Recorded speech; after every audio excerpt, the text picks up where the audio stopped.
Thank you, guys. Thank you so much. And I said this to Alisyn backstage, but she is the host of my favorite morning news program, which is New Day on CNN with her co-host Chris Cuomo. It is really the only morning news program, I have to say, that I can watch. It feels like it's about the news, not about hosts. There's no cooking demos. And it feels like you guys are really committed to sort of getting the facts out there. I appreciate that because, you know, real news and hard news is, you know, for a while wasn't in vogue. And we've just stuck to it. You know, you're not going to see a lot of fashion segments or pet segments or cooking segments. It's just news. Just news, and I also feel like you are not, and this is a part of your book and something that your character Amanda deals with in her book, you don't feel focused on showcasing your personality on New Day. You feel like you are just committed to getting the news out there, and it's something that Amanda, the main character, talks about, that something she learned in journalism school. The news is not about her. The news is about the news. Yeah, I feel like we're conduits for information, right? So for people who don't have access to powerful people, we do. So it is our job, it's incumbent on us to ask them the tough questions. So I just feel like I'm supposed to be the conduit from person in power or newsmaker or interesting person to the viewer. And I try to stay out of the way, but you know, we do happen to be living in a time where things go viral. Yeah. And sometimes we do get into sort of verbal fisticuffs and spats with them unintentionally. I never go into an interview thinking, oh, I'm about to have this like devolve into a fight. That's funny, because if I went into a conversation with Sebastian Gorka, I would want it to devolve into a fight quite quickly. Well, it would. Yeah. That's the good news for you, because sometimes some of the surrogates for the president will come on and it will devolve into a fight, because I think that my impression is some of them are sort of spoiling for a fight. But, you know, I try to avoid it. Every day I try to avoid it because I'm really just trying to get the information out. Now, in terms of being an on-air news anchor in this world, not just the Trump world, but the world before that as well, and what cable news means, is an interesting dilemma for someone who cares about journalism, I would imagine, because part of your job is getting the news out there, and part of your job is also getting yourself out there, because the more you get known, the better your chances are at a bigger job, at another network, you know, and this is something that I think that your character kind of struggles with as well. Was that something that you ever struggled with when you were maybe at Fox or even before Fox? This idea that like the more you're well known, the better your chances are in your career, but the less you're sort of shielding yourself from the news, if that makes sense. Well, it does make sense. I mean, look, TV news, your face is on television news, so people do start to know you. And there is a sort of weird celebrity that comes with that in a way that doesn't come from print journalism, say, or even radio journalism. Unless, of course, you're Maggie Haberman at this point. That's right, who is a rock star. Yeah, I mean, and in this climate, obviously, print journalists are becoming well-known because everybody hangs on their bylines. I mean, they're award-winning and they're breaking news stories, and so they are becoming well-known. However, in general, you generally try to avoid the limelight, but on TV, there's no avoiding the limelight. That's part of the, you know, whole persona of who you are. And, you know, we do look at ratings. I mean, so there is something connected to, if I'm popular, then more people are tuning in, and then the ratings are better, and then that is better for me, and that is better for the show. It is a cycle like that. But I don't shy away from that. I think that that's fine. That is what it is. This is the business of broadcast journalism. We are on TV. But I never try to be more famous than the person I'm interviewing, or more newsworthy than the person I'm interviewing, because it is uncomfortable to suddenly then have the story be about you. That's not the point. Well, how did you feel about that when, and I really want to get to more of the stuff that's within the book, but I feel like we're on this track right now, but in regards to becoming the story, last year, I believe in April, during the Ailes scandal, you came forward and you talked about your personal experience with him, which made you suddenly a part of the story. Talk about that a little bit. Well, the reason that I came forward and I talked about the sexual harassment that I experienced from Roger Ailes when I was at Fox was because what was starting to happen was I was covering the story. So there were stories that were unfolding with Bill O'Reilly and Roger Ailes where I was having to play dumb. I was having to pretend I didn't know about this. I was like a devil's advocate at times, you know? right. And so, in other words, I had a segment coming up one day on New Day where it was going to be, what's the climate like at Fox? And I was supposed to be asking my guests.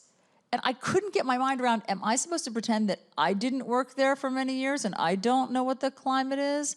Am I supposed to pretend they know better than I do, but I was there longer than they were? So I couldn't, as a journalist, I was like, I'm not being honest if I pretend to like hear no evil, see no evil about all of this. So I just said, I don't understand what my role is. And so I finally just decided that I would say, I know a little bit about this myself. I was there. Here was my impression of the climate. And in just those few sentences, it then sort of exploded because people recognized, uh-oh, she knows more. And so people started reaching out to me, and there were all sorts of magazines and newspapers that wanted to know sort of what the real story was and the backstory. So then I just decided I'll do it once. I'll just tell the story once. And so I did that with Brian Stelter on CNN, on reliable sources. And then that sort of stands for, you know, my story, some of it, the headlines of it, and what happened. And I think that that was the right answer. Absolutely, that was the right. I mean, that was the thing to do that maintained a certain amount of dignity as a journalist, and doing it just once, I would imagine. Was it difficult to not say yes to some of the following offers? I imagine you had a few wonderful offers following that. Well, I mean, and by wonderful, I mean kind of icky, maybe. by wonderful, you mean bad. No, look, I'm in communications. I believe in talking about issues, you know? I believe that by talking about tough subjects, say sexual harassment, you remove the taboo. I think we should remove the taboo. So I don't shy away from these issues, but I also realize that it is sort of unpleasant to hear your newscaster that you see every morning talking about, okay, icky issues. So I just knew there was a balance. I think that doing it once was the right way to go.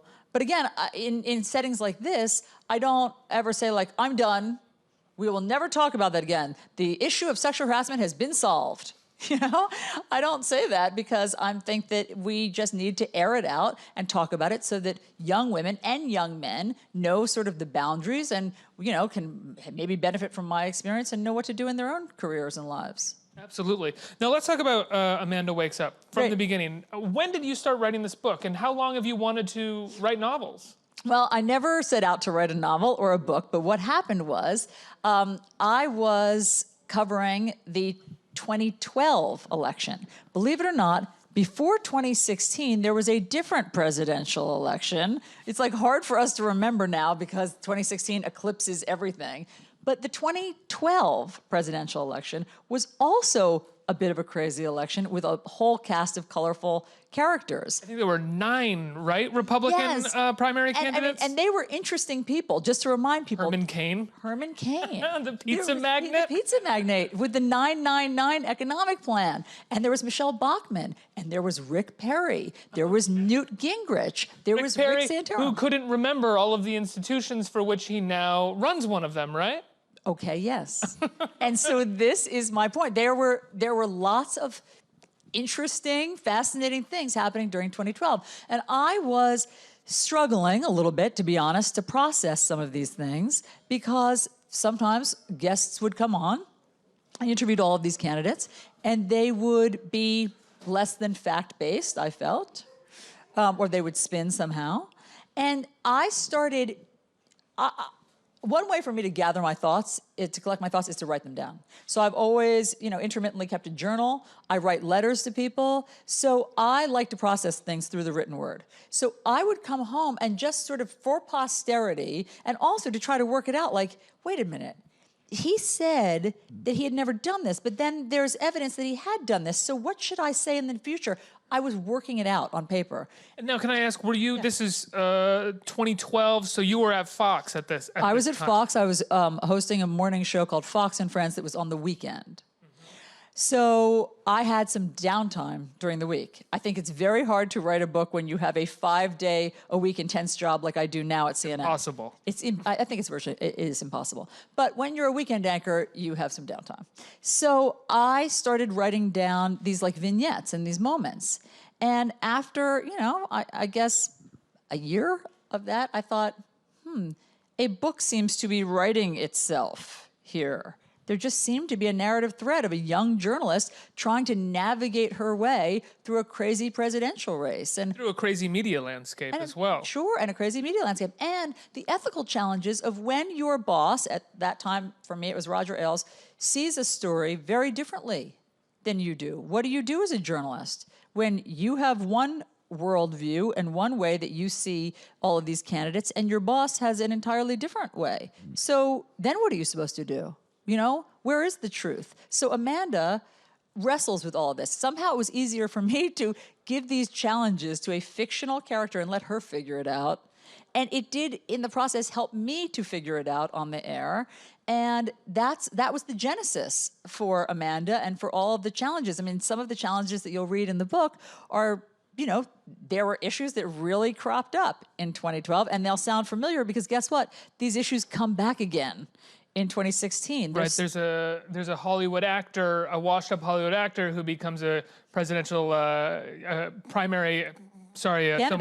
candidate in the campaign, who's very similar to a Donald Trump, but clearly also very similar to some of these sort of outsider candidates of 2012. Well, sure. I mean, again, the genesis was Herman Cain. So I was thinking about Herman Cain because he was this, you know, sort of larger-than-life outside candidate. My boss at the time, Roger Ailes, really liked him. He liked that he had this message and that he popped on TV and that he said, you know, more interesting things than sort of practiced candidates did.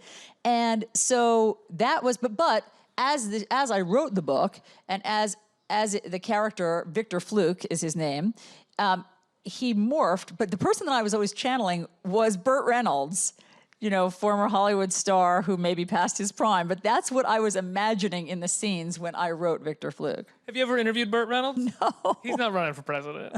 You sure? Let me ask, you know, you talk about the ethical dilemma of being a journalist who maybe has a different opinion than your boss running the media company. How often do you find, not just at Fox, how often do you find that is the case for journalists in a sort of much more corporatized media world? Well, what my experience is now is that if I feel differently than my producers, if I feel differently than my co-host, if I feel differently than my big boss, I can talk about that. We can have a conversation about this. We can sort of each say our sides. We can try to negotiate it out or at least have a kind of lively conversation. And that's how I think it's supposed to be in newsrooms. There is not one myopic view of how any story should be covered. Of course. Did it feel that way at Fox, that there was one myopic way that stories should be covered? Yes, that's how I felt. I mean, I felt that Roger Ailes had a worldview. Everything was supposed to sort of dovetail with his worldview and comport with how he saw either Herman Cain or how he saw Mitt Romney or how he saw Sarah Palin. And that, you know, if I didn't get on board, sometimes I would run afoul of what he wanted.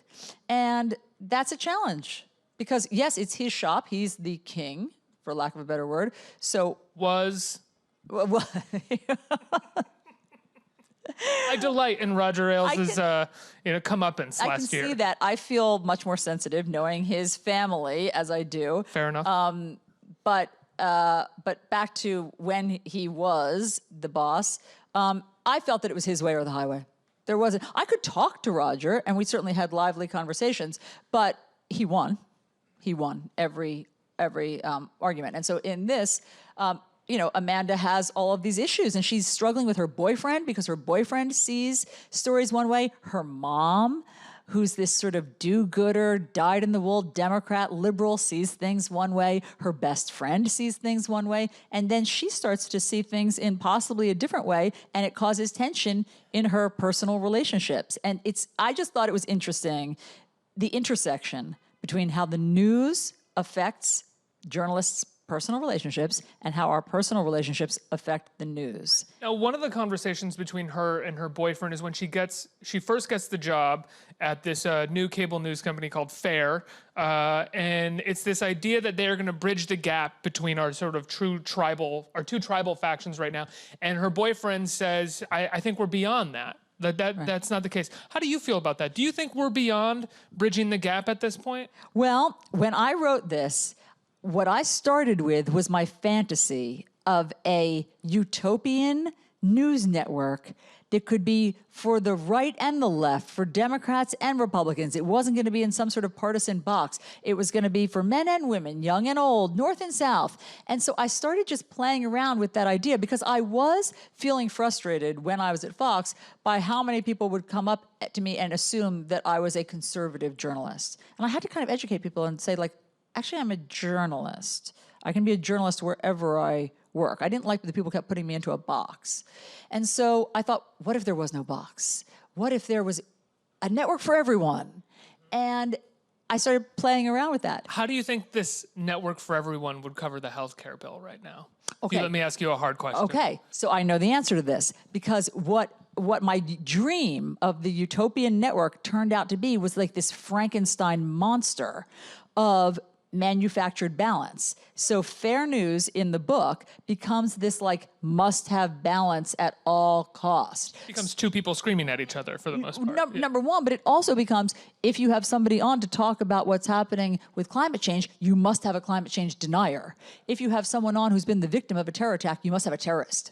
I mean, like, it's crazy, that kind of balance. You know, that's not how news actually works. It is in the book, but that's not how news actually works. So, you know. How it's kind of worked in this country for a few years now, it feels. Well, I mean, look, I think that the point-counterpoint model that you're talking about is often how different cable segments work, but that's not capturing the truth. Because if you have a climate change expert on, and then you have a climate change denier, yes, you have balance, but you have artificial balance because you never say, actually, this person over here represents 90% of the scientific community, and this person over here represents 10%. So this person should be on 10% of the time, while this 90% person speaks. But that's not, you know, sometimes how it's done. It's not how it's done at fair news. So with healthcare, you know, at fair news, you would just have one person on this side and one person on this side. But really, in real life, it is our job as a journalist to give context and to give those proportions and to explain to people that it may not be exactly balanced. You know, it may, just because it makes a good fight doesn't mean that that is a balanced segment. And the healthcare bill, I mean, it's getting voted on. I mean, at least to just move forward. And today they're voting to push it forward for debate. How have you felt about how you cover healthcare at CNN right now, or at least this particular bill? Well, look, I always try to hear both sides because there's more than two sides, in fact. I mean, you know, forget that binary model of both sides. There's sometimes many sides. And in fact, with the healthcare bill, that certainly exists. Every different senator or congressperson we have on has a sort of different vision of what their dream bill would be. So, you know, look, I am open to hearing better ideas. I'm open to the people who don't like, who say that they have to get rid of Obamacare because they want people to have lower cost and more choice. Okay, that's a laudable goal. That's what they come on to say. And then the devil's in the details of, and how do you plan to do that? How do you plan to pay for that? How do you plan to guarantee all of that? So, you know, that's our job to try to kind of hold their feet to the fire of what the real plan is. Yeah. Has it been tough? Yeah, it's tough. It's tough with the healthcare bill because it can be bogged down in minutia and just sort of complicated plans that involve a lot of math.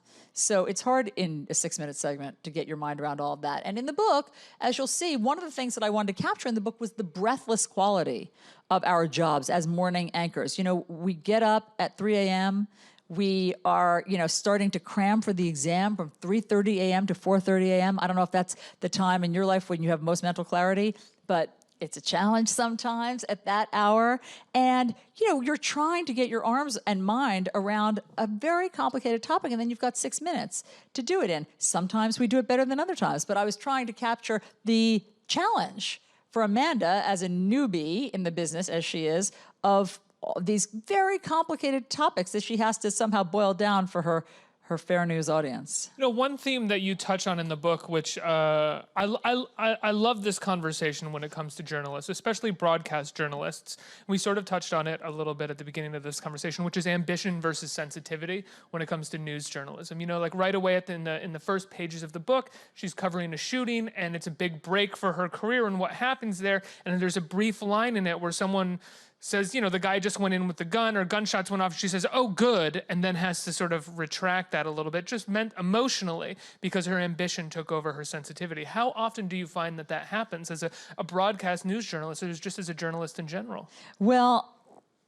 not so much anymore. Now that I have sort of settled in a role that I really like and really appreciate, I don't have that sort of climbing, grasping feeling that I did at the beginning of my career of like, put me in, coach, put me in, coach. I remember I had a boss once who, there was the Iditarod race in Alaska. I lived in Washington, D.C. And I was like, I need to go cover that.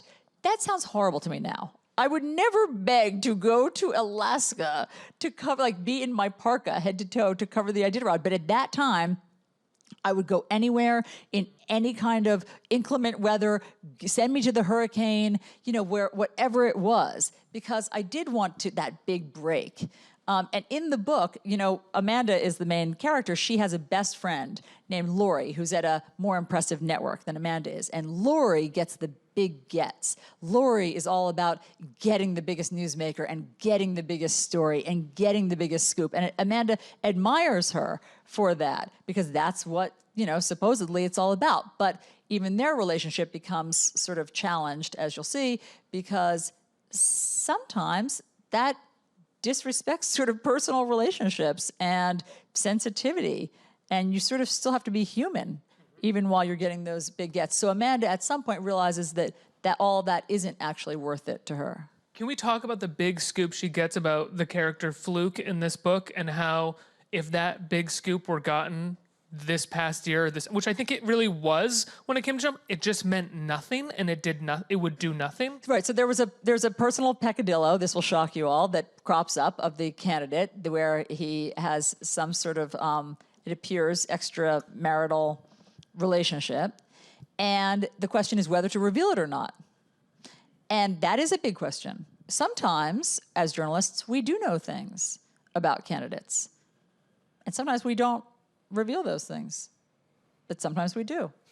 I mean, it depends on how we want to play it and if we think it's newsworthy and if we have two sources and if we think it's going to ruin somebody's life and all of that stuff. We do wrestle with that stuff.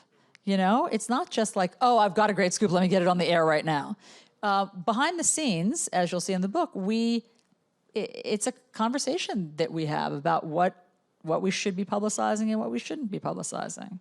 So, you know, I mean, as you know, in 2016, in 2012, things came out. Again, Herman Cain was some of the impetus for this. And didn't he have an extramarital affair that came out? He was accused. I mean, there were claims of sexual harassment, and there were claims of an extramarital affair. And, you know, right. And so the question was, how were we going to cover that? And then, but I mean, that comes around in many campaigns. And then, obviously, in 2016, there were different issues that came up that some people thought would have ended any other, you know, presidential race, but didn't. Can I ask you one? This is a kind of a tough question. It's more of a personal response to how things are being covered right now. When it comes to something like healthcare, it seems like a lot of pundits, and you are not a pundit, you are an anchor, so I don't know why I'm taking this to you, but I have to, Okay. are more interested in talking about how the Republicans are, quote, need to, you know, put something on the board. They need to score one. They need to get it. They need to get something done, rather than talking about exactly what it is they're getting done and how putting this thing on the board may be a win for the party itself, who's actually in power, but not that much of a win for even their supporters and people and the American public. How do you feel about that? When you talk to pundits who are more focused, even down the middle pundits, I won't mention any names, but down the middle pundits who say, you know, this is all about the Republicans getting something on the board. They have to win something here, and don't talk at all about the details of the bill or how it actually affects people. Well, one of the problems with the healthcare bill is that Republicans promised their constituents that they were going to repeal Obamacare. Now so many of their constituents don't want that. That's right. Something has changed. I mean, now, when you feel like you're going to lose something, obviously the stakes are higher. So maybe they thought that it would be a good idea to repeal Obamacare because they were frustrated with some of the failings of Obamacare. But now, when there's nothing else to replace it, or whatever is replacing it sounds subpar. Much worse? Yeah. Higher premiums, much faster? Yeah, those things. Suddenly, Obamacare seems more popular. I mean, we've seen this in the polls. So the problem is you made a campaign promise. So do you break your campaign promise that you ran on, that you were reelected on, that you were gonna repeal Obamacare, or do you say, things have changed, I'm not gonna do that anymore? So that's the pickle that a lot of our guests are caught in. I think the Republican Party would hold on to power for decades if they just said, hey, you know what, we were wrong, we're going to repeal it and we're going to socialize healthcare. They'll never do that, but I think the majority of the American people would absolutely love that. I'm not sure about that. I don't know that data that you're relying on. It's emotional data. I see that. Not tribal at all. Kind. Not tribal at all. Let's get some questions from the audience. Who has a question? Right here. Hi. Hi. I was wondering, what skills do you gain from journalism that you could apply into writing fiction? Good question. Oh, thank you. Well, words in journalism are our currency, and they matter. And I'm always trying on the air to think of the right word in the most succinct way to say it, because the clock's always ticking, so I don't have a lot of time to sort of blather. And so I'm always trying to, tighten it up and tighten up my question and think of just the right piercing word that will get the guest, that will elicit something from the guest. So in that way, I think that sets you up well for writing, because, you're also supposed to choose kind of the most powerful words. But mostly for me, it was just that I know this material. I just know this material well, of the questions of journalism, the behind the scenes of journalism, the relationships that are interesting behind the camera. I've been in it a long time. And so I always felt like if you peeled back the curtain and showed everybody what goes on during commercial breaks, that would be kind of juicy and interesting. So it was just being in this world that set me up to write about it. How much did you have to sort of rewrite to shield people from it seeming too much like them? Or did you find upon first draft you didn't really have any, you had done well enough to sort of cover your tracks? Well, obviously a lot of people are composites. And the people who are really true, I think, to themselves, I hope they know that it was written with love. So, for instance, there's a lot of crew guys, the studio crew, that I'm looking at you. The studio crew are characters in the book because, I'm with them every day and we end up having all sorts of friendships and they have funny friendships. So I wrote those with love. I didn't feel like I needed to disguise those particularly. But everybody, people are, for the most part, composites, because I've been doing this for 25 years. So this wasn't just taken like as a snapshot in 2012. It was like there's people that influenced it from, my first job after college. There's people that influenced it. I worked at America's Most Wanted, that crime-fighting show, for many years. There's some scenes. John Walsh was the host. There's scenes from there. It's, scenes from 25 years, all kind of compressed into 300 pages. Next question. Hello. Hi. Thank you for being here. So which difficult topic that you had to cover? What was the most difficult challenge or topic that you had to cover as newscaster? Well, speaking of America's Most Wanted, it was always very, very painful. We would cover crimes, and I would go and interview victims. And there were horrible stories of missing children who would, sadly, more times than not come home safely and alive. And I remember one story that was the probably worst story that I ever covered. There was a missing boy in Indiana, and we thought we were hot on the trail of finding him. We had gotten a tip that he was at like a local carnival, and we had raced over to the carnival to go, and I brought his photo, like his wanted his missing photo, over, and I was showing it around at the carnival to see if anybody had seen him or knew his whereabouts. And then we realized that nobody had, and we realized that maybe the police had just like sent us on a sort of wild goose chase and a decoy. So we got back in the car, in the crew car, and raced back to the home to see like why the police had done that to us. And I was sort of annoyed that they had sent us off to this, but nobody knew what I was talking about. And when we got back, the police had surrounded the family's home, and they were breaking the news to the family that they had found the boy murdered.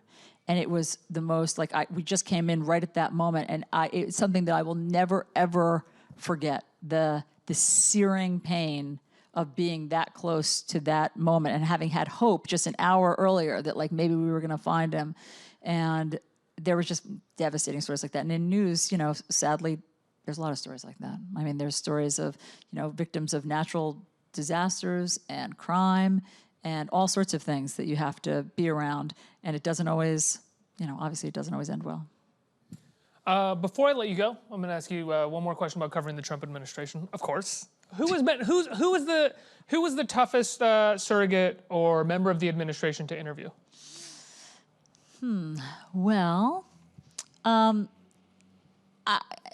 look, I just recently interviewed Sebastian Gorka, who's... Gorka! Do you involuntarily, like, automatically say that whenever I say Sebastian Gorka? Right. I just hear his blustery British accent, like he's surrounded by books and oak. That's right. He does have a great voice. Yeah. He has that deep baritone.